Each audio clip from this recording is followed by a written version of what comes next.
بسم الله الرحمن الرحيم. الحمد لله رب العالمين والعاقبة للمتقين والصلاة والسلام على سيدنا محمد وعلى آله وصحبه أجمعين. اللهم علمنا ما ينفعنا وانفعنا بما علمتنا وزدنا علما. سبحانك اللهم لا علم لنا إلا ما علمتنا إنك أنت العليم الحكيم. اللهم أرنا الحق حقا وارزقنا اتباعه وأرنا الباطل باطلا وارزقنا اجتنابه.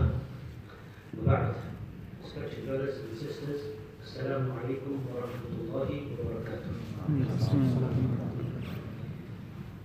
It's an honor and it's a privilege to be amongst you today in this beautiful city, town, I don't know what it is. It's a small place, Rochdale. Big place, small place, I don't know. I was just telling my friends here that I always get mixed up between Oldham and Rochdale. He said, what's there to be getting mixed up between Oldham and Rochdale? I said they're both similar. And I gave an example, maybe it's like Makkah and Medina, Haramain. He said that's good. So it's an honor, and I'm thankful and grateful to the organizers, the Rochdale, the masjid here, Islamic Center, for inviting me and arranging this Central Mosque of Rochdale, for arranging this program, and really a very important topic, a very important subject that really needs to be discussed. I remember when this program was advertised, many people were saying, will this be recorded? People from different parts of the world, different countries, people were saying, such an important topic, such an important subject, it affects a lot of people, it affects a lot of people in the family. Will there be a recording? They were asking all these questions, and I said, that's the organizers. May Allah reward the masjid, the organizers, the imam, our imam here, and all the other speakers. And for everybody, many sisters must be, of course, involved in arranging this program and contributing. Allah reward everybody, inshallah.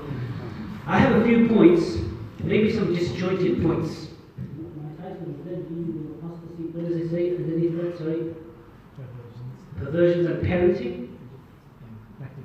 And practical solutions. Okay.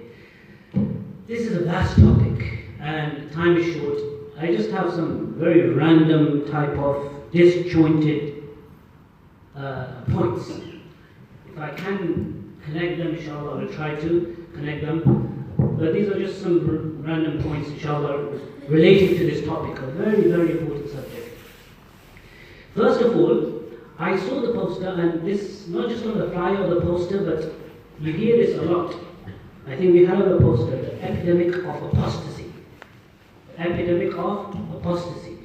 This is a big issue, it's a huge issue, but I would beg to differ that it's maybe, I don't know if you can use it as an epidemic. There are a lot of people, but it seems that there are a lot of people. In relation to how many people are not leaving Islam, if you look at a comparison of those who are leaving Islam and those who are not leaving Islam, what is the percentage? Maybe less than 1% of people who are leaving Islam from being Muslims, born Muslims, or who have embraced Islam. So it's an important issue, it's a very sensitive issue. It is definitely something worth talking about, discussing, and looking at the solutions or the problems and the solutions without a doubt. But it's not something that we should think that, oh, like lots of Muslims in every household, in every community, in every city, in every town, in different parts of the world, Muslims are leaving Islam and it's becoming a big issue. It's not as big. Rather, if you look on the contrary, there are more people embracing Islam. There are more people embracing Islam. Just recently, I actually read the recent report which was from the government. Actually, tweeted this as well. I just want to find this. You know, the government, when they did some research on different aspects of the communities living in England, they actually said that. Let me just see. This was from government's review into opportunity and integration, which is published just like last month. And from that, among faith groups, the number of people identifying themselves as Muslims grew most significantly by 1.2 million people. This is last year. This 72% increase is higher than for any other religious group, and Muslims make up the largest non-Christian. When we say non-Christian, many of them are not Christians anyway, they just identify themselves. So really, Muslims could be the largest faith community in England. Muslims make up the largest non-Christian religious population in the UK at 2.8 million in total, compared with 0.8 million Hindus, 0.4 million Sikhs, 0.3 million Jews, and 0.3 million Buddhists. This is last year. 72% increase. Muslims are increasing. Who knows? The Quran says, وَإِن تَتَوَلَّوْا يَسْتَبْدِلْ قَوْمًا غَيْرَكُمْ. This made me think, this report, and then we're looking at apostasy, made me think that the Quran is saying that if you turn away from Allah, if you don't practice your religion, Allah will bring other people into religion and take your place. Then the Quran says that they will not be like you. So this is something we need to ponder over, that are we leaving Islam, or people amongst us are leaving Islam, and there's others who are embracing Islam and becoming Muslims and taking our place. This is just one ayah. Many verses of the Quran talk about this. There's quite a few verses that Allah will change, Allah will bring others into your place, into Islam. So it is an important issue and definitely worth talking about, but I would say it's not like an epidemic, and it's really many people are turning to Islam. And this is just last year in the United Kingdom. If you look at other parts of the world, in America, you go as well. Many people, it's an increase, Islam is on the increase. If you go to just New York, I was there last year in New York, they were saying literally tons of people on a daily basis embracing Islam. So many people are embracing Islam just in New York, and all of America, Canada, different parts of the world. So more and more people are coming into Islam, and very few people are leaving Islam. But we need to ensure that we don't let those few as well leave Islam. It's our responsibility. It's a joint responsibility. This is not just the responsibility of the masjid or the mosques or the imams or the shuyukh or the teachers or the scholars or people who are in positions of authority in the community. This is a joint responsibility of every Muslim. This is everyone's responsibility. We parents especially, and I'm not talking about parenting, perversions of parenting, but it's the responsibility of every Muslim that we ensure that people don't leave Islam. Now, when we ensure, how do we ensure? We have to look at why are people leaving Islam, and that's why solutions and the reasons and the solutions. Sometimes we become the cause of people leaving Islam. Sometimes in the family, parents become the cause of some of the children leaving Islam. Sometimes it's the teachers. There's many reasons.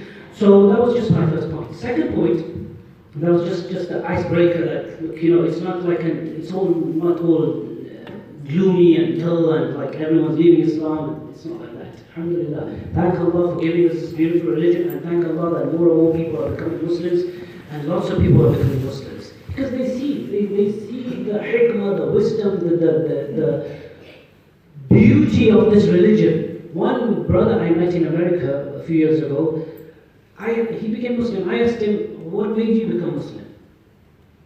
He said, well, I asked him, I said, what made you become Muslim? Did you read the Quran? Did you read the Quran? He said, actually, no, not. I didn't read the Quran. It wasn't the Quran. I read the Quran with somebody afterwards. But I once picked up a book on the seerah, the biography, the characteristics of Allah's Messenger sallallahu alaihi wasallam. Just 3-4 pages. And it was so beautiful. The things written about him, I got more and more intrigued and interested. And then I told my friend, can you give me a detailed biography of this messenger of Muslims, Muhammad? I want to read about him more. And he said, I read more and more about him, and eventually I fell in love with this person. And then I said to myself that this person with these characteristics, these traits, these qualities, these akhlaq, the characteristics and the awsaf of the Messenger sallallahu alaihi wasallam, it is impossible not to believe in what he says, because these are such characteristics that a normal human being cannot have. And it's true. Even another person once told me that it's just impossible. If you read the seerah of the Messenger sallallahu alaihi wasallam, it's just impossible for someone not to believe in him. But The problem is we don't read. Even Muslims, we don't read.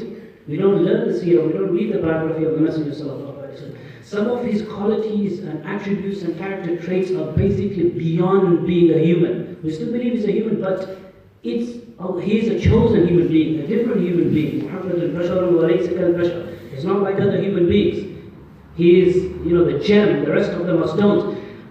If we just read his characteristics, the way, that's another topic, I don't want to get off topic, but just one of the things that he mentioned, that there's a hadith of the Messenger, where Anas ibn Malik radiallahu anhu, he says, خَلِمْتُ النَّبِيَّ صلى الله عليه وسلم 10 سنين فما قال لي أف قط. I served Messenger Muhammad sallallahu alaihi wasallam for 10 years. When you serve someone, you don't just meet him in the masjid. I stayed with him day, night, morning, afternoon, evening, giving him food, helping him, assisting him. Imagine 10 years. فَمَا قَالَ لِي أُفٍّ قَطُّ. In 10 years, he never even said one word of contempt, like uff. In our language, it would be something like sigh. Like, why did you do that? In 10 years, imagine, can any human being do that today? 10 years, you've got somebody who's your employee. You're the boss of a business. He brings you food, he does this, everything. In 10 years, not once, uff. Wala, and neither, and then he didn't stop there, he said, وَلَا قَالَ لِشَيْءٍ فَعَلْتُهُ لِمَا فَعَلْتَهُ. Something I was supposed to do, he never said, why didn't you do it? And something I wasn't supposed to do, he never said, why did you do it? In 10 years. So these characteristics of Allah's Messenger sallallahu alaihi wasallam, people read seerah, they become Muslims, they fall in love. It's impossible not to fall in love with this Messenger Muhammad sallallahu alaihi wasallam and his beautiful religion. As for doubts, and we had, just before us, Mufti Aftab talking about doubts, and I heard half of his talk, and I apologize I came a bit late. So I don't want to talk about doubts, but just briefly, like I said, disjointed points.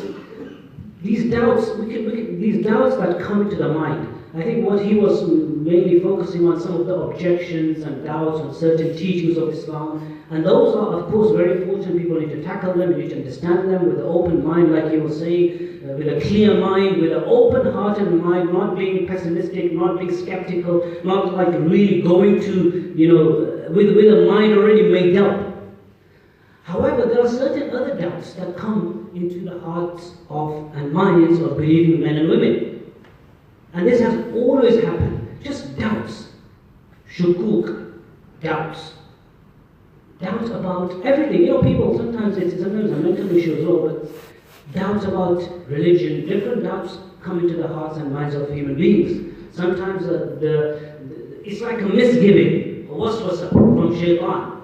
Some of them are to do with sinful activities, like you want to commit a sin, or you want to do that, or you want to do this.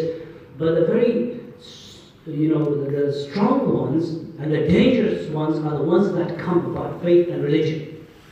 And these come into the hearts and minds of even believing men and women, even good believing men and women, even some of the companions had this. Like, for example, you've been believing, you're a Muslim man or woman, you've been believing all your life, just doubts that, is there really a God, or, is there really hereafter, is there really a akhirah, life after death, Jannah, Jahannam, hellfire, paradise, doubts, am I really, what am I doing all this for? Is it all true what I hear about Deen and the Quran? Is it these doubts? And these doubts affect people. We need to understand that these doubts do nothing in terms of your iman and your faith, and rather, in light of the hadith, if you've mentioned this, but in light of the hadith of the Messenger sallallahu alaihi wasallam, this is a sign of iman. There was a companion, a Sahabi, who came to the Messenger sallallahu alaihi wasallam, and he said, "O Messenger of Allah sallallahu alaihi wasallam, sometimes we have doubts. I have doubts in my mind that to bring them on my tongue, I rather burn in fire and become a coal. That's how dangerous they are. I can't even imagine to bring them on my tongue." The Messenger sallallahu alaihi wasallam said, "ذَلْكَ صَرِيحُ الْإِيمَانِ." That is actual iman. That's clear iman. That shows you have iman. Because you're so worried about them and you don't want to bring them on your tongue. In another narration in Sahih Muslim, when Abdullah ibn Mas'ud radiallahu anhu asked the Messenger sallallahu alayhi wa sallam, he said, ذَاكَ مَحْضُ الْإِيمَانِ. That is pure faith.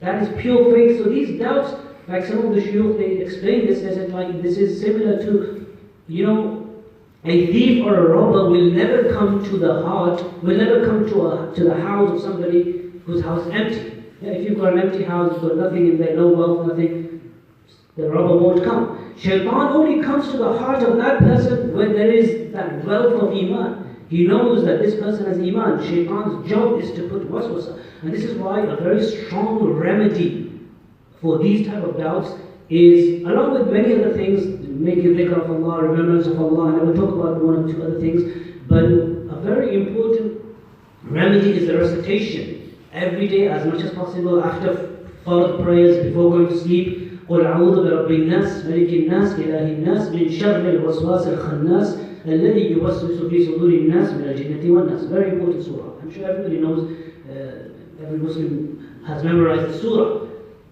In this we are asking Allah's protection, Allah's refuge from min sharril waswasil khannas. We say, قُلْ أَعُوذُ بِرَبِّ النَّاسِ مَلِكِ النَّاسِ إِلَهِ النَّاسِ. We mention three attributes of Allah. And then we say, من شر الوسواس الخناس الذي يوسوس في صدور الناس. Oh Allah, I seek your protection, your refuge from the evil of who? Al-waswas al-khannas. From that creation, from the evil of the one who places these doubts and waswasa and misgivings. Waswas, a lot of waswasa, a lot of misgivings in my heart. Al-khannas, and the one who puts the waswasa, puts the misgivings, and then retreats. The word khannas is like those who know Arabic, sighat al-mubalagha. Allah could have said al-khanis. This is khannas, excessively retreats. You know what that means? There's a couple of meanings of this, but one very important meaning of this is that this shaitan or iblis, when he does place the waswasa in the heart, as soon as you seek Allah's protection and refuge, he will retreat, run away. He will run away straight away. Like you heard, when adhan takes place, the shaitan runs away. Similarly, min sharr al-waswas al-khannas, he runs away, he retreats. And he retreats a lot of the time, so he'll come back again. He try to do, some people like try to do something, then run away, and then again see, like a mouse. A mouse, look under the hole, look at run, take the cheese and go back quickly. This is what the shaitan does. Al-Khannas. He will retreat. He will retreat. He won't just stay there and keep on putting waswasa. As long as we turn to Allah, we make dhikr of Allah. This is the meaning of min sharr al-waswas al-khannas. And this is why the Quran says that whenever these type of doubts come, وَإِمَّا يَنزَغَنَّكَ مِنَ الشَّيْطَانِ نَزْغٌ فَاسْتَعِذْ بِاللَّهِ. When shaitan places this doubt in your heart, then seek protection and refuge of Allah. Say, أعوذ بالله من الشيطان الرجيم. Turn to Allah subhanahu wa ta'ala. And shaitan is very weak. إِنَّ كَيْدَ الشَّيْطَانِ كَانَ ضَعِيفًا. And his misgiving and these doubts do not harm. The Quran says, إِنَّمَا النَّجْوَى مِنَ الشَّيْطَانِ لِيَحْزُنَ الَّذِينَ آمَنُوا وَلَيْسَ بِضَارِّهِمْ شَيْئًا إِلَّا بِإِذْنِ اللَّهِ. These misgivings and doubts and whispers that shaitan places in your heart, najwa, it's like whisper in your ear. Najwa in Arabic is a word when someone tells you something secret, like in your ear. The Quran used that for shaitan's misgiving, that he comes and like whispers in your ear and then puts it into your mind. This وَلَيْسَ بِضَارِّهِمْ شَيْئًا. This will not harm you. As long as you don't let it carry on and then you act upon it or say something in accordance with it. It doesn't harm. So, nothing to worry about. If someone has these kind of doubts, the companions had it.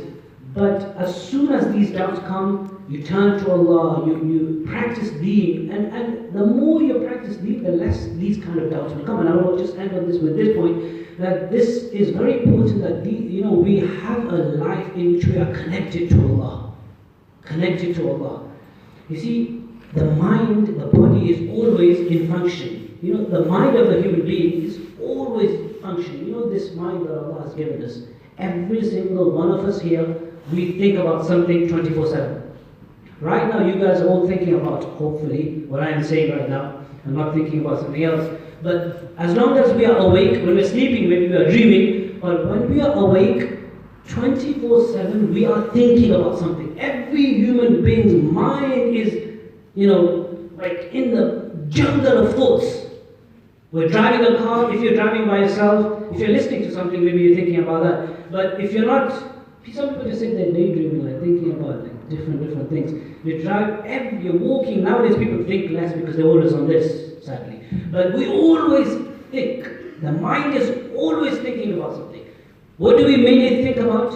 We think more about, 97% of the time, what we think about is about the dunya. As soon as we wake up, we think about work, job, shop, factory, taxi, car, money, inland revenue, post office, letter, email, no more letters, email, text message, WhatsApp, this app, that app, Facebook, Twitter, this person, meeting, phoning that person, someone in Pakistan I need to call, or this person, or this, or that. It's just everything. I'm not saying it's wrong, but it's all about the dunya. Our thoughts, 24 hours about dunya. The only time we think about deen is when we pray salah, but even at salah time, we start off with deen and then we're back to dunya and then we come back to deen. Assalamu alaikum warahmatullah, assalamu alaikum warahmatullah. How much percentage from 100% of our time is our mind focused on akhirah and deen and Allah and Islam? This is the greatest remedy, that our flow of thoughts, we need to direct them towards Allah. We need to think, sometimes think to ourselves. This is what the Quran is filled with verses telling us to contemplate, tafakkur, tadabbur, reflection, thought, think about Allah, think about akhirah. Sometimes you should drive a car and just think, wow, it will be amazing, one day I'll be in Jannah, inshallah, sitting in that amazing palace of mine, inshallah, I'll be going there, how amazing would that Jannah be? And then inshallah, I'll just come out and I might just say, okay, let's go and have some shisha and a shisha cafe. It'll be halal down there, right? This dunya, Allah, maybe halal, but in Jannah it's definitely halal. It'll be amazing, there'll be amazing coffee, and it's just, I can't even imagine how will we see Allah in the akhirah. Allah has said to us that believing men and women, they will witness and observe and see Allah subhanahu wa ta'ala. So we will see Allah. The hadith says, إِنَّكُمْ لَتَرَوْنَ رَبَّكُمْ. You will indeed see your Lord like you see this qamar, this full moon, Badr, which is لَا تُضَامُونَ فِي رُؤْيَتِهِ. You find no difficulty in seeing it. Imagine seeing Allah, or just about everything about the Quran, or sometimes reflection about around us. Sometimes just look at these mountains, amazing. The Quran says, أَفَلَا يَنْظُرُونَ إِلَى الْإِبِلِ كَيْفَ خُلِقَتْ وَإِلَى السَّمَاءِ كَيْفَ رُفِعَتْ وَإِلَى الْجِبَالِ كَيْفَ نُصِبَتْ وَإِلَى الْأَرْضِ كَيْفَ سُطِحَتْ. Don't they go and travel in the earth, look at the mountains, how they're created. Sometimes we ponder, reflect. Imagine, seriously, we don't get mountains in this country, sadly, and maybe more hills. In the north, where I live, there's not even hills. Alhamdulillah, at least you have some penine hills here. But go travel, look at Scotland, and look at amazing. These things bring you to Allah. These everywhere. في كل شيء له آية تدل على أنه واحد. Everything there is a sign that takes you to Allah. The Quran tells us so many verses about tafakkur. We hear fikr and fikr. Have you heard fikr? Yeah, a lot of people. They misunderstand what the word fikr means. Fikr is not an Urdu word, it's an Arabic word. Sometimes those who know Urdu, they mix up the Urdu with an Arabic. Sometimes the same word, but in Arabic it's a different meaning. In fikr in Urdu or some other language means what? Worry. This doesn't mean worry here. Fikr means the remembrance of Allah, and fikr is from the word tafakkur. وَيَتَفَكَّرُونَ فِي خَلْقِ السَّمَاوَاتِ وَالْأَرْضِ. Contemplating, reflecting, deliberating. Sometimes just sit there and look at the stars. Just reflect seriously. These stars will take you to Allah. People, astronomy has led them to Allah. There are doctors, and I've met them personally, that their medicine has taken them to Allah subhanahu wa ta'ala. Just وَفِي أَنفُسِكُمْ, the Quran says, أَفَلَا تُبْصِرُونَ. Why don't you look at your own body? We have not even understood this, 5-6 feet of the human body and the intricacies of this human body, let alone understand the universe. And now we, start questioning everything about the universe and the creation of the universe and evolution and creationism and all of that. We haven't understood. Until now, science has advanced so much, we have not understood our own bodies yet. Not just one, forget the whole body, one aspect. You speak to specialists. I spoke to an eye specialist. Said there's so much research, probably we've understood 10% of the eye.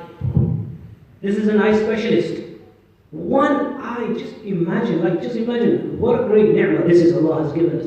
Just close your eyes. Sometimes, we don't realize the great ni'mah of Allah. You know how to realize the ni'mah of Allah? I said once in a talk that one day spend like 1 hour saying, I'm going to close my eyes and spend a life without it. See how you feel. Imagine, I just give a talk right now. I'm going to close my eyes and just talk.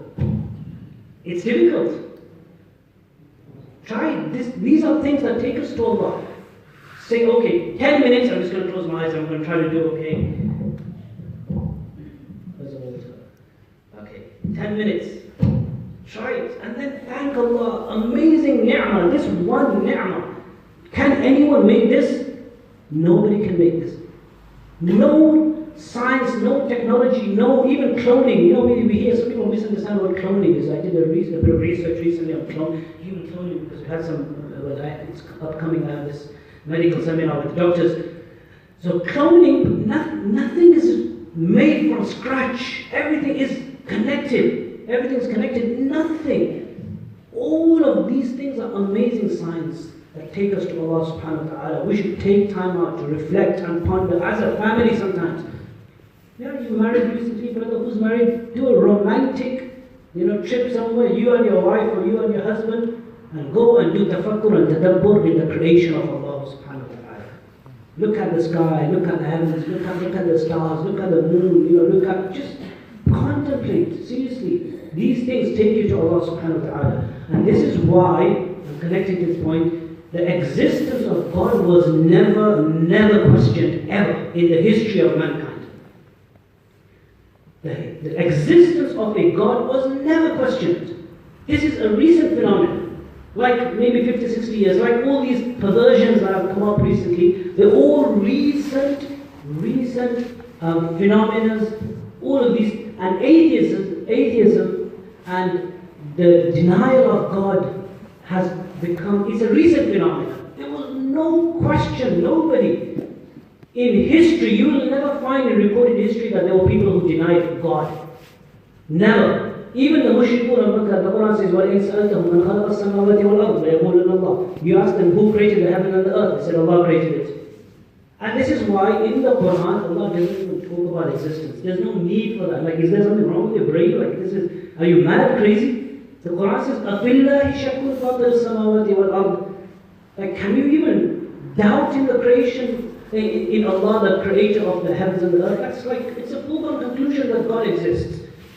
This is why every prophet, from Adam alayhi salatu wasalam, Nuh and Shu'aib and Hud and Ibrahim and Musa, Isa, Jesus and Muhammad sallallahu alayhi wasallam, every single prophet, none of them called their people to believe in a God. They called them to Tawheed. All the ayahs of the Quran, the verses of the Quran talk about the oneness of Allah. ذَلِكُمُ اللَّهُ رَبُّكُمْ لَا إِلَهَ إِلَّا هُوَ خَالِقُ كُلِّ شَيْءٍ اللَّهُ لَا إِلَهَ إِلَّا هُوَ الْحَيُّ الْقَيُّومُ لَا تَأْخُذُهُ سِنَةٌ وَلَا نَوْمٌ وإلهكم إله واحد لا إله إلا هو الرحمن الرحيم فاعلم أنه لا إله إلا الله. So many verses that talk about the oneness, the tawheed of Allah subhanahu wa ta'ala. There's no verse in the Quran that actually talks about the existence of a God. Because this is like, there's something wrong with someone's brain, mind. There's a perversion there. This is why the hadith said, كل مولود يولد على الفطرة. It's the natural fitrah, the natural disposition, the natural nature, the natural instinct. Some of these things, they are natural. But we live in a time of perversions. We have the time of perversion. What does perversion mean? Perversion means you've become unnatural, you've left the balanced way, you've gone to the right or to the left. In any aspect of life, when someone leaves the middle balanced way and they go to the right or go to the left, then that is considered to be perversion. اهدنا الصراط المستقيم. We go this way or that way. In every aspect, and this is why we live in this time where all this, people, the Quran says, what I was talking about, waswasa min sharri al-waswas al-khannas alladhi yuwaswisu fi suduri an-nas. I forgot to finish it off there. Min al-jinnati wan-nas. The surah is saying, oh Allah, I seek your protection and refuge from the one who's giving waswasa and putting in my mind and heart, who retreats, min al-jinnah, from jinn and from mankind. In other words, this surah is not just talking about Iblis and Satan. It's talking about shayateen al-ins wa shayateen al-jinn. Iblis was from the jinn. كان من الجن ففسق عن أمر ربه. Okay, so he was from the jinn. But this verse, this surah of the Quran is telling us that we are seeking Allah's protection from the shayateen. Shaitan basically means someone who takes you away from Allah. If you look at literally, the word shaitan or shaitan in Arabic means the one who takes you far away from Allah, far away from believing in Allah. So whether it's a jinn shaitan or a human shaitan, we live in a time where there's more human shaitans today. One of the greatest created shaitan is our nafs.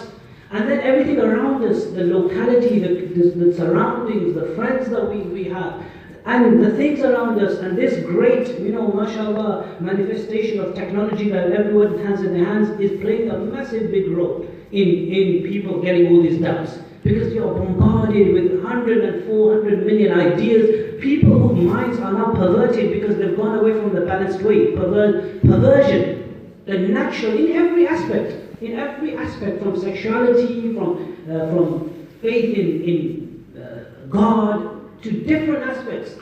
Nothing is now abnormal anymore. And I'm going to join this to some other things. That even in sexuality, we live in a time right now, like this, not to misunderstand what I'm saying.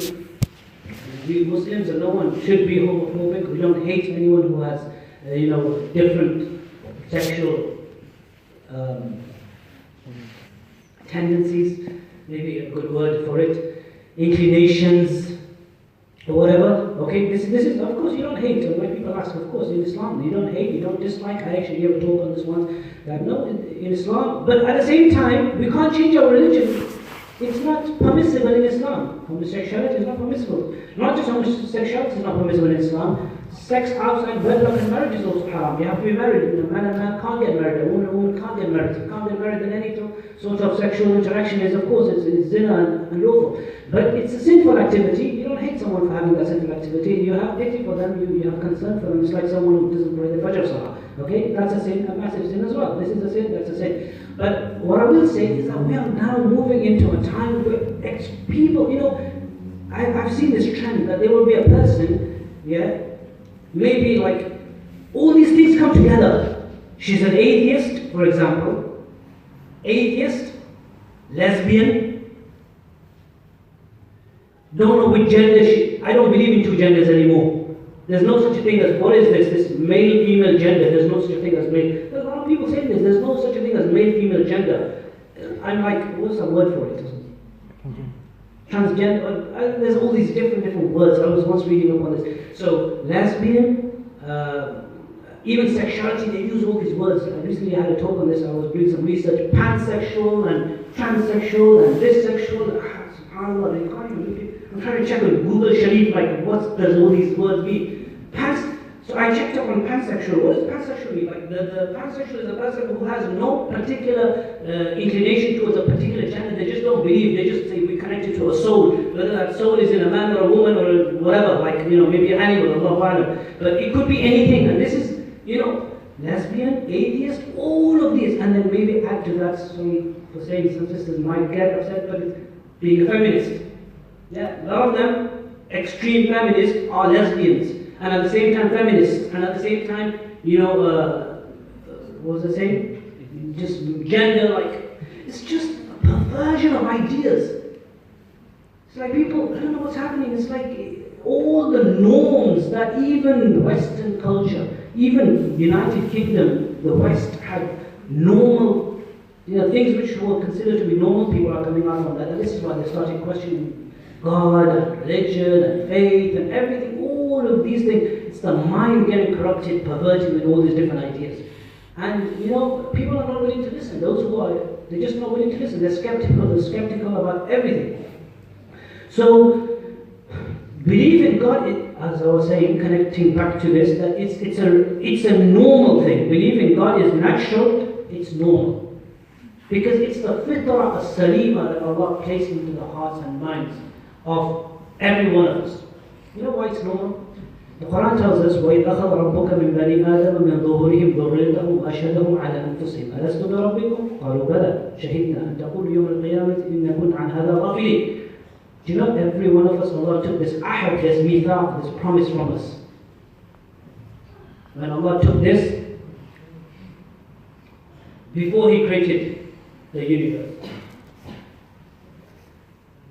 he took this oath from everyone. Alastu bi rabbikum, am I not your Lord? Qalu bala.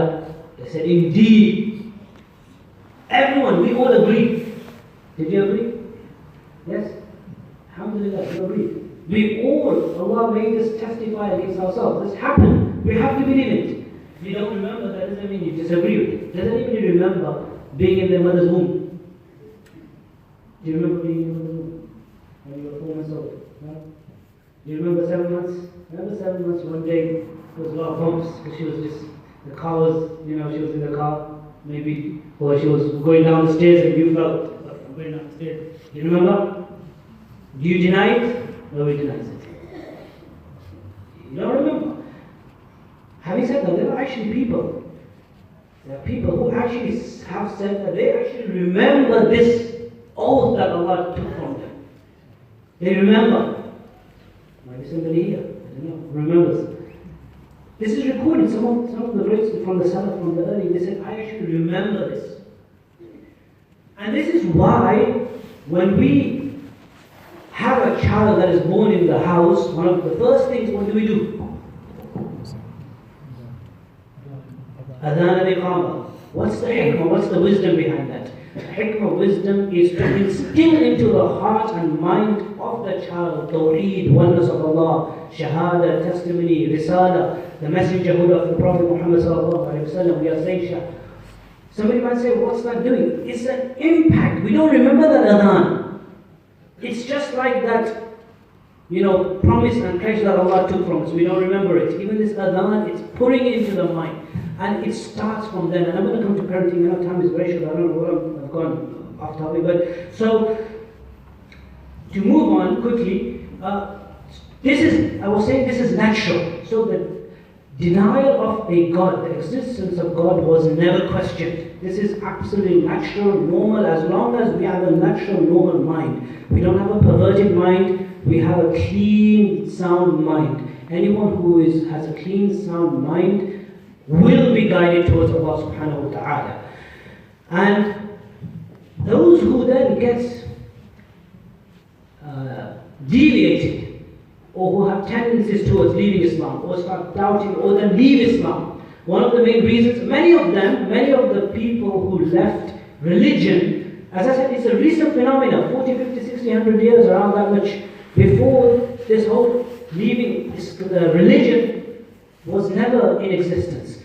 This started a lot within the Christian communities and the Jewish community. Many of them, they left religion. In Islam, it's like, we're talking, as I was saying in the beginning, it's an epidemic or it's not an epidemic.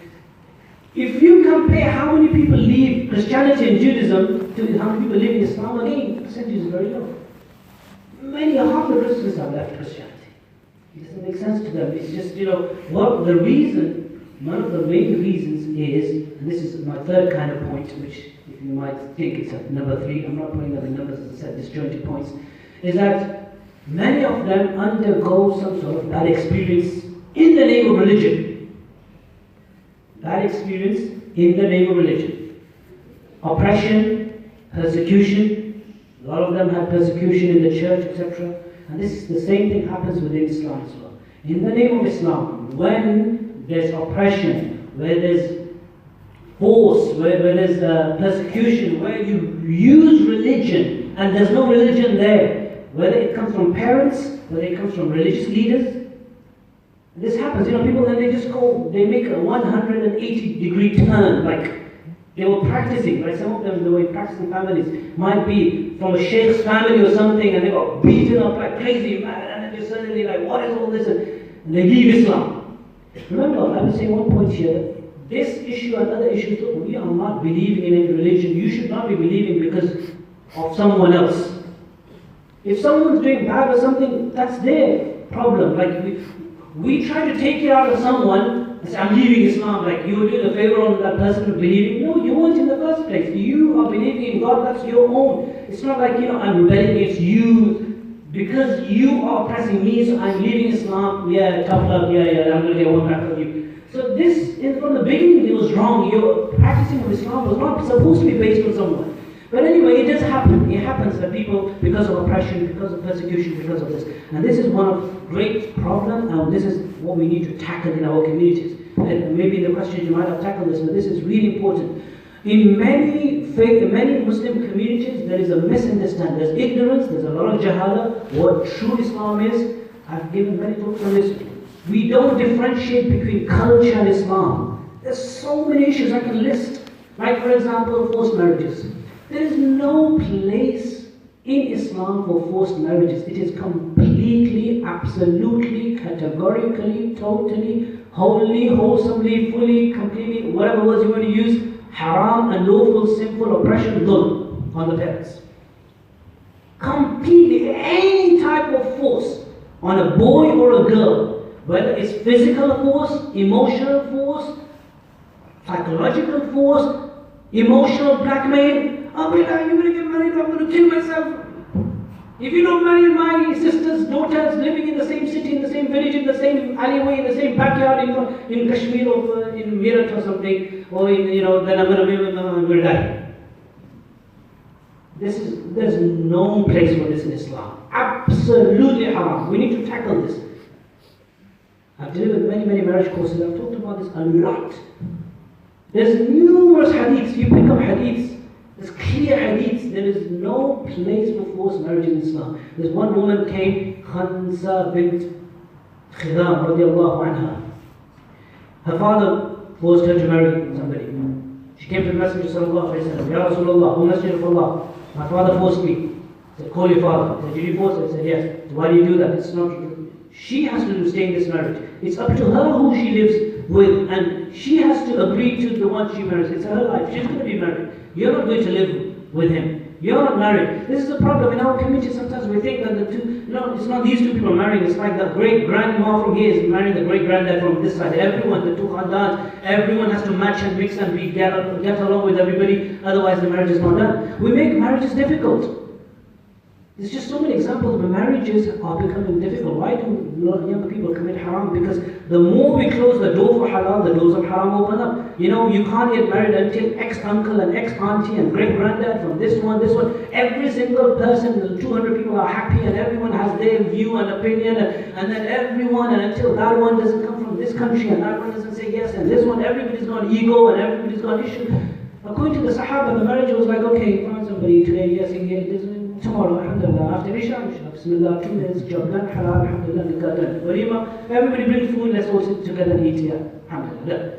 One companion got married, the Messenger sallallahu alayhi wa sallam saw him after a week, he had a yellow stain here. He said, Abdurrahman ibn Auf. He said, oh, Abdurrahman, what's this yellow stain? He said, oh, this one, last week I got married, so I had some perfume, that's remains of that. So, okay, got married. He didn't even tell the Messenger sallallahu alayhi wa sallam. Imagine, like today, until my great sheikh doesn't come from Botswana, I can't get married. He didn't even feel the need to tell Allah's Messenger sallallahu alayhi wa sallam. Marriage it takes 7 seconds to get married. I've actually counted it. I give myself to you in marriage, I accept in my marriage. 5 seconds. 7 seconds, once we said it slowly, I told 2 people, I said, speak and let's count it.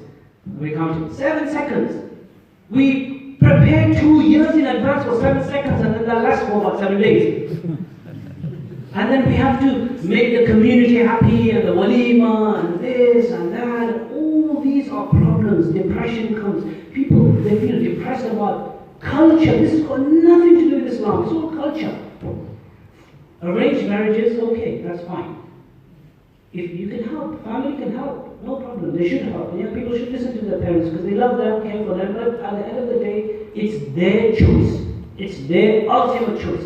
If they're making the wrong decision, look, most of the time, 90% of the time, it's actually nothing to do with deen anyway. It's all worldly religion, worldly reasons why parents are disagreeing.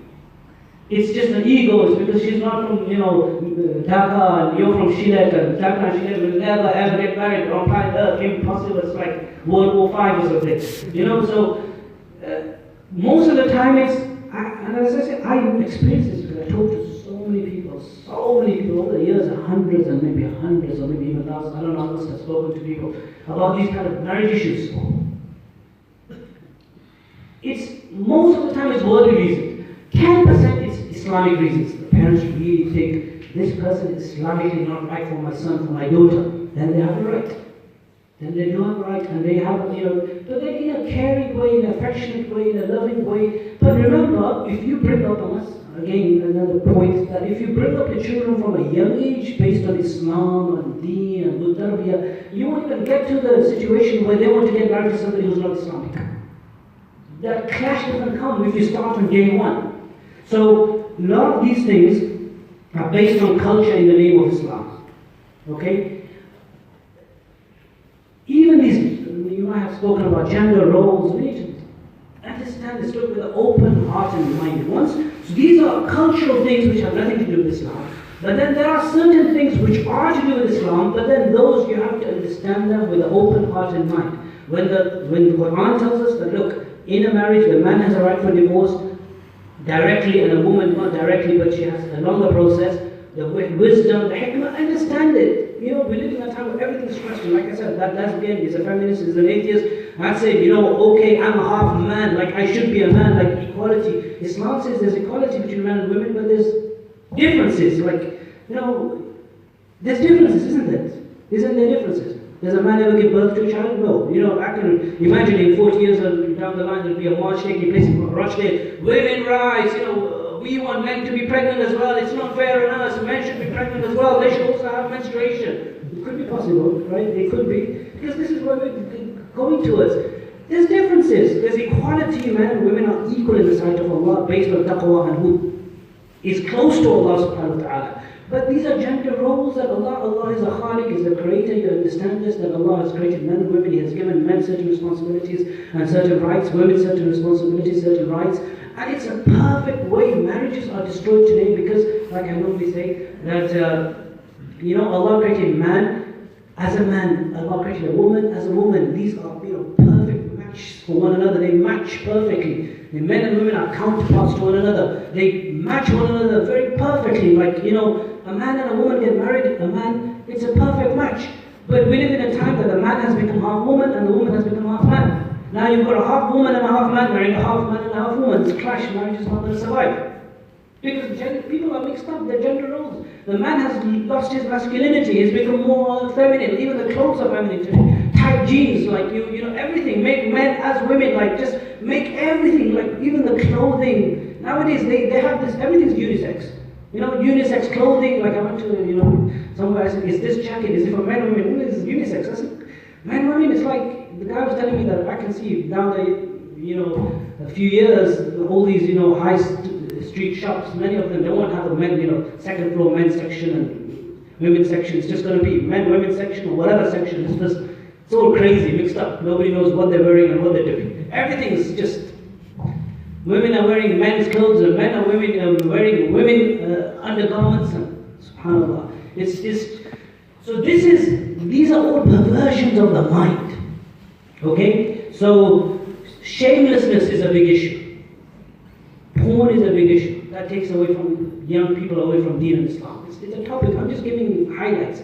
It's a topic on its own. I recently gave a talk somewhere. And I say recently, I keep on saying recently, I don't know when, it could be 1 year, 2 years, because delivered lots of talks on different topics, but I can remember one somewhere, we did a whole 1 hour talk just on porn. This is something that needs to be addressed in our communities, how it's a killer disease, it's an addiction. It's like drugs. You can research on this. It's got dopamine in it. Porn has, it has dopamine. Yeah, it's a drug. And it takes you away far from Islam. Now you can't think about then, apostasy. If you're on this drug, then you've lost like 80% of your iman as it is. This needs to be tackled. How people can say, how many Muslims are involved in porn? How it destroys their life, their marriages. Once you're addicted to it, you'll be married and you'll still be addicted to it. I've met people in their 50s and 60s who said to me that we started this when we were 15, 16, we are in our 50s and 60s. We still can't let go of this habit. Marriage has not done anything to me.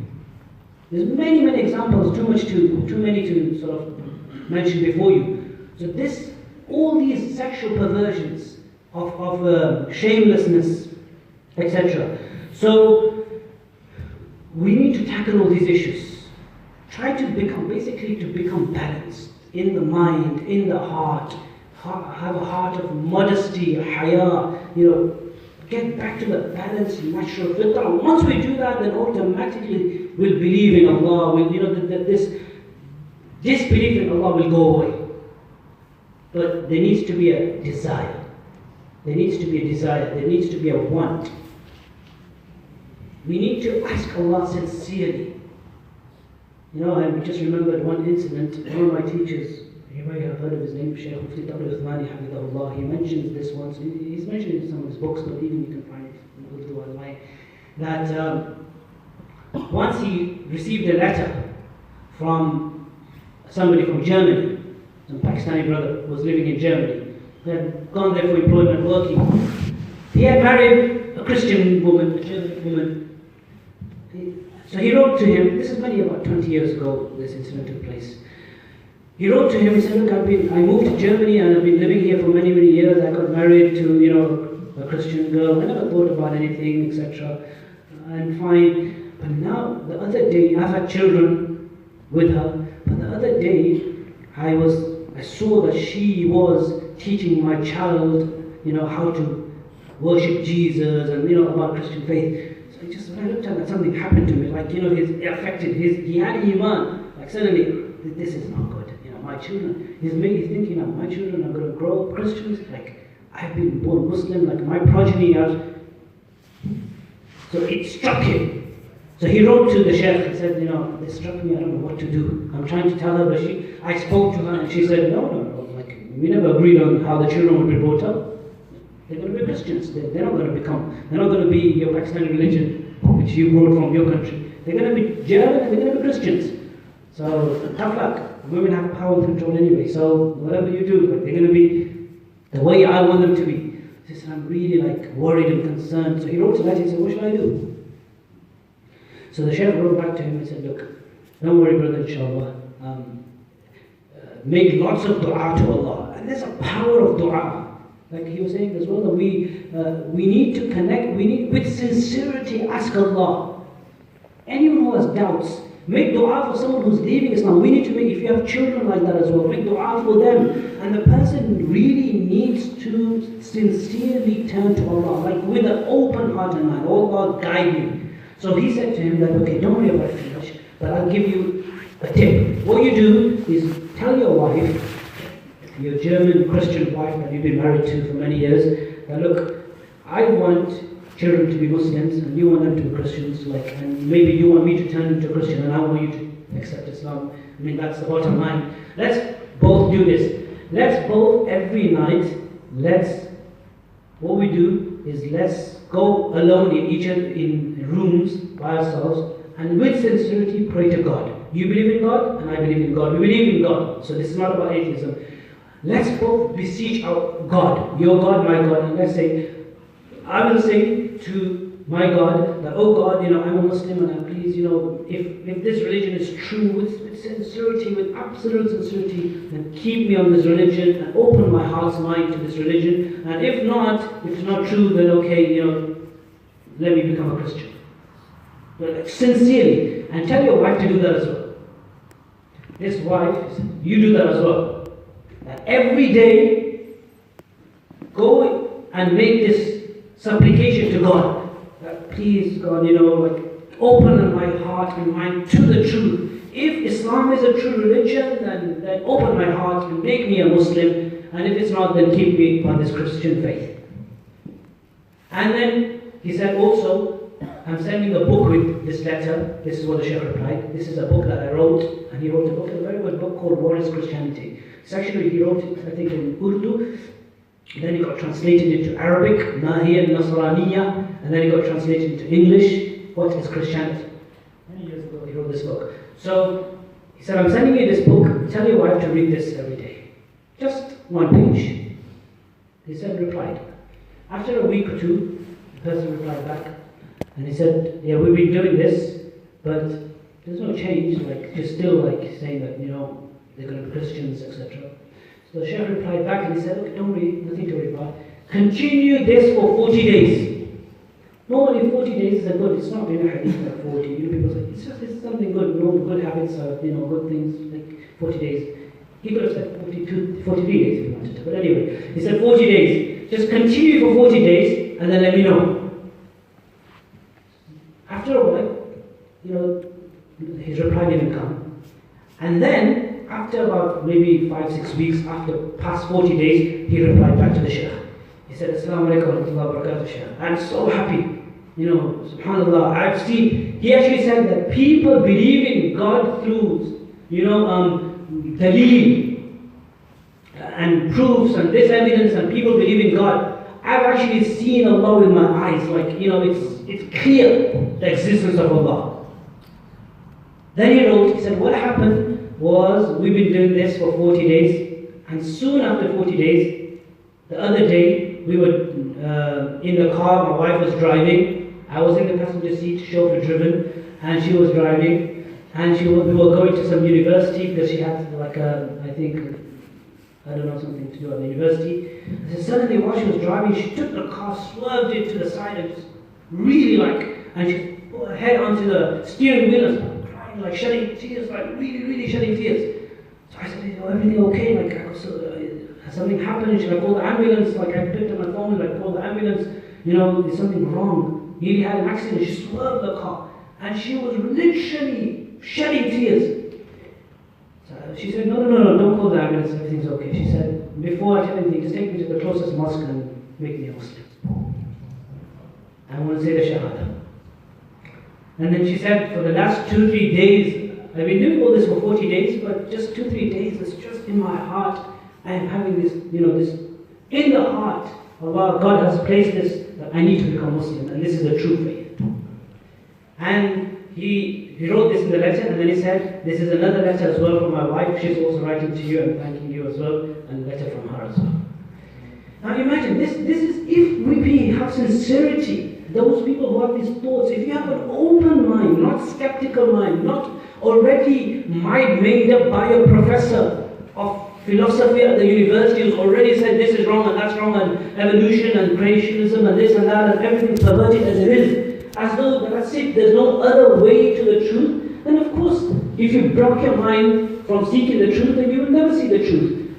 So you have to keep the mind open, asking Allah for soundness and from protection from perversity and perversion and whatever. Now finally, I'm just coming to the end. There's one or two other I've talked about parenting, but just briefly. One of the things is that, a lot of times people, and this is probably those questions, because the questions were emailed to me as well, maybe, that some people think that, why is there not happiness in the world, or why is there no happiness in my life? I want you to really tackle this. I pray every day. I've heard this from so many people. Assalamu alaikum, I pray so much, but Allah is not helping me. Why isn't? Point number one, since when was having the good life connected to practicing deen? That's my first question. There is no such a thing in Islam or anything. We should be practicing deen, worshipping Allah, for the love of Allah. Not so that I pray Fajr, I want biryani. If I pray Dhuhr, then I want pizza. If I pray Asr, then I've got chicken, tikka masala. This is how we are transacting with Allah. This deen is not, we are not supposed to be praying Allah for Allah. It's for the akhirah. Really, all the rewards are in the next life, Jannah. And even that, for some pious people who are at a very high level, even they think, that's fine, it's permissible. They worship Allah for Allah, not even for Jannah. Many of them used to say, Allah, Imam Shafi'i said, that even if there was no Jannah, I will never disobey Allah subhanahu wa ta'ala. I don't pray to Allah because I want Jannah and I want that paradise. I pray to Allah for Allah because it's the extreme love. That's a very high level. But even if we can't get to that level, we say, okay, inshallah, we want Jannah. At least to that level. We want all the bliss of the next life. Not this life. This life is short, 50, 60, 70 years. How many years? The average lifespan right now is about 60, 65. Any days you get over 65, it's a bonus. Seriously, it's a bonus. And people are dying every other day, every day. It's a short life. This life is full of tests and trials. The Quran says, وَلَنَبْلُوَنَّكُمْ بِشَيْءٍ مِنَ الْخَوْفِ وَالْجُوعِ وَنَقْصٍ مِنَ الْأَمْوَالِ وَالْأَنفُسِ وَالثَّمَرَاتِ وَبَشِّرِ الصَّابِرِينَ. الذين إذا أصابتهم مصيبة قالوا إنا لله وإنا إليه راجعون. He will test you with lots of things. بشيء fear والخوف والجوع hunger ونقص من الأموال. You'll have financial problems in your life. This is normal.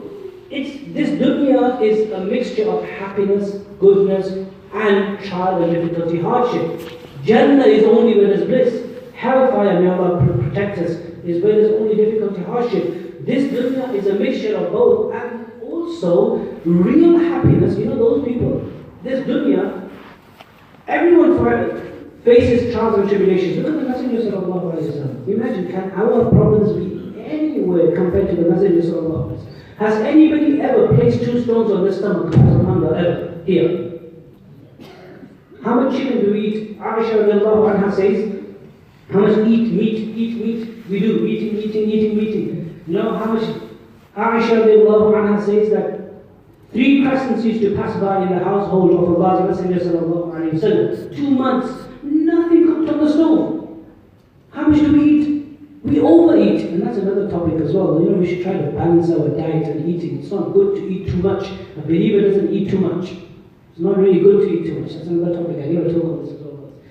Balance in diet. But imagine how much the Messenger sallallahu alaihi wasallam has got a stone on his stomach. He actually says, "U'aku kama yu'aku rajula ithnani minkum." You know, when I get fever, I have the pain of fever like the 2 of you. But then my rewards are double as well. This dunya, it's about أشد الناس بلاء الأنبياء ثم الأمثل بالأمثل. The most people who are afflicted most with trials and tribulations are the prophets, and the closest to them, So this notion that if I practice, then life should become good, just take that out of your minds. There's no such thing, life should be good. This is a wrong understanding of faith, that I pray, but like, why is there problems in my life? Well, the Messenger sallallahu alaihi wasallam was a messenger of Allah. He had more problems than you, bro. He was the messenger of Allah sallallahu alaihi wasallam. Yes, there will be one thing. That will be, when you practice, you do that one thing, which is internal peace. Internal peace is something else, brothers and sisters. We've misunderstood what internal happiness and real happiness is. There's one thing called means of happiness, another is happiness itself. There's a massive difference. Having a lot of money is means of happiness. Having a car, means of happiness. A nice house, means of happiness. Wealth, means of happiness. But is it happiness? No. You could have all the means of happiness and no happiness. And you could have happiness and no means of happiness. It's a very important aspect we need to understand. You know who recently passed away? Junaid Jamshed, rahimahullah, many of you may have heard of him. What was the thing he was saying? I had all the means of happiness. Fame, means of happiness. All the money, millions. I was doing dil, whatever I was doing. And I was singing and I had all but there was something missing in my heart. When I turned to deen, then I got that sukoon and that peace and that happiness. We don't get that sukoon and peace because we are not practicing deen. You know, a lot of these people, lots of celebrities, ask them. They are depressed. Depression is another problem in our communities we need to talk about. Many of them millionaires. They become drug addicts and alcohol abuse. Many of them football players. You might think, this football player's got a nice Ferrari, but look in his mind, in his heart, what's happening. Many of them go to a crisis point, especially when they reach about 30, 35. Many of them, crisis. They are not happy with life. Many of them try to commit suicide. They go through mental illness issues because there's no peace and tranquility in their life. They die and the death is unexplained. George Michael, is that what they said? I heard in the news that he's not suspicious, but it's unexplained death. I just heard in the news. Allah knows what unexplained means. There was a football manager called Gareth Speed, and he just said, 42 years old, died. Was it suicide? Who knows what happened? What was going through his mind? You might think this person has got so much money, but still not happy. Real happiness is a ni'mah, it's given by Allah. It's not in how much money you have. It's not in how much wealth you have. So we need to bring this, qana'a into our lives. And so, yeah, do not think practicing of deen has anything to do with having no hardships and difficulties. We will get hardships. But we are not following Islam or believing in Allah because of worldly benefits. That's the whole wrong idea. If we are believing in God because of we want worldly benefits, then yes, when we start getting afflicted with hardships and difficulties, then we leave Islam. So our practice and our following of deen should not be based on that. And finally, because I've spoken for quite a bit, I don't know how long have I spoken for? Carry on to 12? No, I'm going to finish now because it's not good. People need to. Just final point with the parenting issue, very important. I touched upon it briefly.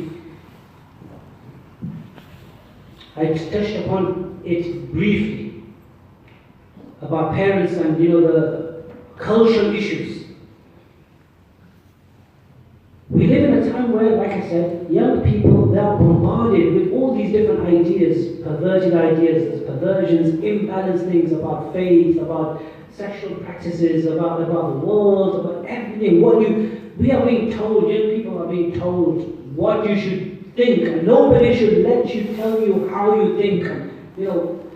That's what they say. Don't let anyone tell you how to think for yourself. But actually, they force their idea that no, you think this way.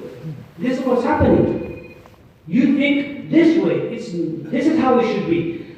Parents have a big responsibility. We have lots of parents here. It starts from a young age. A lot of people, they realize that their children have left Islam. They left a long time ago, but now it's too late. My 23-year-old daughter has left Islam today. She probably left when she was 13. She never told you. From a young age, what did we do? Did we actually contribute as parents for them leaving Islam? It's very important. Parenting is a big issue. We should do a course. But I think a few months ago in London, Islam, we did a one-day course seminar on parenting from 9 in the morning to 5 p.m. Different aspects, just about parenting. We had a whole day seminar on that. It's a big issue. It starts from a young age. I said from a young age. If parents are not worried about the soundness of the children, about the iman, then when I say young age, it starts from a young age. It starts from infancy. Not when they're 12, 13. It starts from infancy. Not even infancy, sorry, I'm wrong. I made a mistake. When does it start? Yeah, you got which is right. You probably heard it somewhere. You heard it from me. I was going to go step by step. Not from infancy. It starts from pregnancy, before birth. Pregnancy, not just the woman, man and the woman. It starts before birth. And forget that, it starts before that. The first right your children have over you is that you choose for them a perfect mother or a father. When we get married, we think about ourselves, like how will it be in the hotel room? And how good she will cook biryani for me, is she a good cook for me or not? We just think about a woman is only just cook, that's it. There's more to a wife than cooking, right? Brothers understand that. And there's more to a husband than just giving you money. There's so much to a marital relationship. But we are selfish. Islam says, before your child's first right, even before they are born, they have a right over you. Even before they are born. This is taken from the hadith of Sunan ibn Majah. تَخَيَّرُوا لِنُطْفِكُمْ.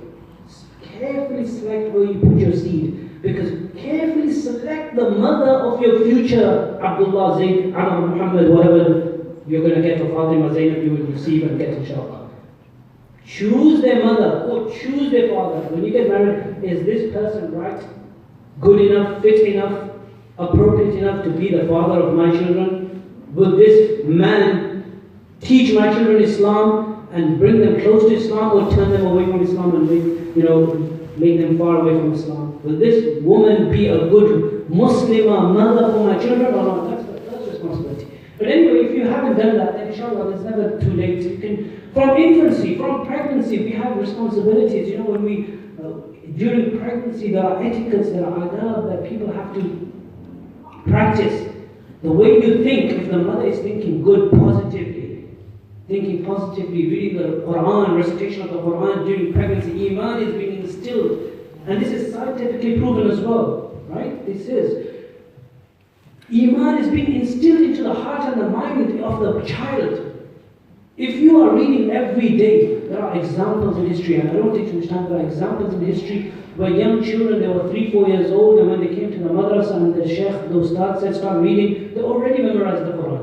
Imam al-Ghazali or somebody, Abdul Qadir al-Jilani, they mentioned about him, and even in recent times in the subcontinent, one of the sheikhs, Shaykh Zakir rahimahullah, they mentioned about him that they already knew half the juz of the Quran. How? Because the mother during pregnancy and breastfeeding every day would recite that portion of the Quran. And they memorized it whilst the child was in the stomach and whilst the child was being breastfed. When you breastfeed, even the father, how he treats the wife at that time is very, very important. You have Iman and faith at that time, it goes into the mind of the child. You are nourishing the child with Iman. If during pregnancy, harm is being committed, sins are being committed, listening to songs and watching movies and Bollywood and Hollywood and whatever. I always give this example as a joke that if you're a mother and whilst you're breastfeeding your child, you're watching Bollywood, then your child will maybe turn out to be Salman Khan or Shah Rukh Khan or whatever. That's what will happen. If you're reading the Quran and making dhikr of Allah, tasbih, then inshallah your child will turn out to be a Ghazali of the time. Who knows? So from that young age, breastfeeding time, young age tarbiyah, from every household should, when you have young children, instill Iman in their hearts. Not forcefully, with love. Practicing of deen doesn't come through, stick parents. Hey, namaz padi, hey. It doesn't work like that. Practice yourself. وَأْمُرْ أَهْلَكَ بِالصَّلَاةِ وَاسْتَبِرْ عَلَيْهَا. If we pray ourselves, we won't even need to tell our children. My 4-year-old daughter, when we pray at the home, she comes and imitates, like she cries, no, I want to pray Salah. Her mother says, it's eating time. No, she'll cry. No. Why is my brother praying Salah? I want to pray Salah as well. It's not fair. Pray at home, sometimes pray at home. As a family, pray at home. Children should grow up when they're 2, 3, 4, seeing parents making sujood before Allah, prostrating before Allah, making sujood to Allah. Read Quran loudly. Recitation of the Quran really strengthens Iman. Really strengthens with tafakkur, tadabbur. Reflection, think about the easy verses of the Quran, you can ponder over them, reflect over them. Have a collective reading at home. Every day, if not possible, at least once a week. Any book, easy book, I said seerah. In the household, mother, father, we're too busy nowadays. The father's too busy earning money. The mother, she's too busy as well. Career, he's got a career. Now the children, who's going to look after them? Well, the iPad and the PS3 and the TV and CBBS and the nanny. Not nanny who will be looking after the children, then nanny. If you have a nanny, which is a grandmother, that's good, alhamdulillah. But no time. We are so busy, and I'm coming to an end, inshallah, the note hasn't come yet, but I'm really, in 5 more minutes. We are too busy earning the dunya. Look, we are too busy trying to make a house but not a home. Seriously. Live in a smaller house if that is a problem. I will tell you once, I was listening to a radio talk show, they did a research. They went to about 20 schools across the country. They surveyed and they asked questions from 8-year-olds to 10-year-olds, young children. They said, can you tell us what makes you the happiest in your life? Is it when your dad buys you or your mom buys you toys or games or holidays or a nice house or a nice car? You know what majority of them said? About 80-70% of young children at schools, this was a research, I was just listening to this on the radio. The thing that makes us happiest in our life is when the whole family eats a meal together at home. Children, they need that connection. Any household where the mother, father, and everyone in the house can't eat together one meal, that's a sad family, seriously. That's a sad family. Take time out. We are earning for them before, we lose them before we spend that money for them. Earn less, it doesn't matter. Give them the love connection. You should have a gadget-free zone in your house. I have 1.5 hours in my house where gadget-free zone. Everyone's mobile phone, that includes the father's mobile phone. Yeah, WhatsApp, Sharifans, everything should be off. Phone switched off. Mother's phone, father's phone, everyone's tablet, everything. If you've got TV, everything. 1.5 hours at home.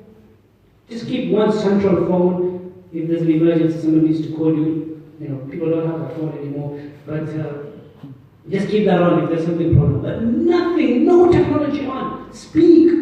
Speak to your children. What did they do at school? Teach them about Iman, Aqidah. You know, actually parents should teach themselves. Many, even non-Muslim researchers and thinkers, they've said that the education that comes from parents is far more effective than that comes from other people. I know we need to send them to madrasa and schools, of course, those experts, but that doesn't mean we say, okay, go to madrasa and then do your own business there, I don't know what you're doing. That's wrong. Parents should, and if you know, then teach yourself.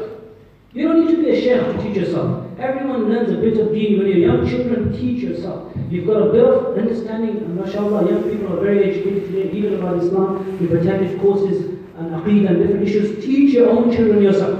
You don't need to teach them. It's free as well. You don't have to pay fees. Teach them home yourself, Aqeedah. I used to take my son every day, I teach him Aqeedah myself. Like, I want him to understand Aqeedah correctly. So education, young age, give time to children. You bring them up like that, with attention, with love, with care. Show the goodness of Islam, love of Islam. And as I was saying, have a collective reading. Every day or at least once a week. Every Sunday morning, for example, 11 o'clock, everyone sit together, we read a book, everyone has the duty. 1 week you read, 1 week you read, son, daughter, brother, sister, mother, father. Get your extended family if you want as well. And read together different books. It doesn't just have to be about Al-Aman. Alhamdulillah, there's different books that Allah's given us. Different books. Riyadh al-Salihin, read hadiths, Shama'il of the Messenger sallallahu alayhi wa sallam, his seerah.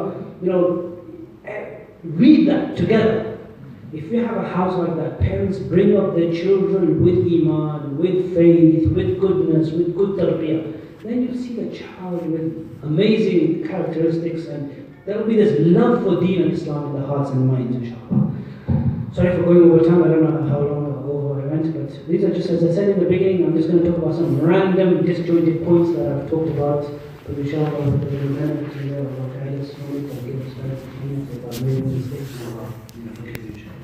جزاك الله خير.